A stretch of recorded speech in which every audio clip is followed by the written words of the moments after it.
नमस्कार, मी गौरी सूर्यवंशी. एस मराठीमध्ये आपलं स्वागत. वळूया आजच्या बातमीकडे. सुरगाणा शहरात बुधवार दिनांक 18 जून रोजी 4:15 वाजता स्थानिक गुन्हे शाखेच्या पथकाने हॉटेल हेमनच्या पाठीमागील मोकळ्या जागेत सुरू असलेल्या जुगार अड्ड्यावर छापा टाकत मोठी कारवाई केली आहे.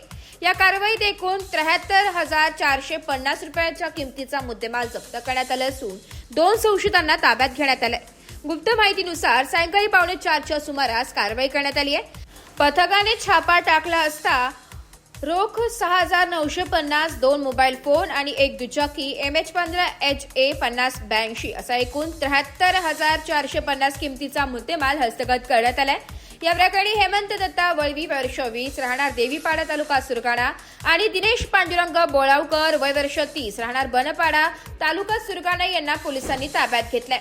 ही कारवाई स्थानिक गुन्हे शाखेचे पोलीस निरीक्षक रवींद्र मगर यांच्या मार्गदर्शनाखाली पोलीस हवालदार किरण बैरागी, पोलीस शिपाई कैलास मानकर, पोलीस शिपाई केतन कापसे आणि पोलीस हवालदार योगिता काकड यांच्या पथकाने यशस्वीरित्या पार पाडली आहे.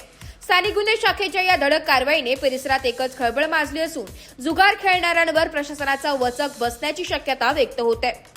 एस मराठी न्यूज साठी प्रतिनिधी लक्ष्मण पाकुल, सुरगाणा.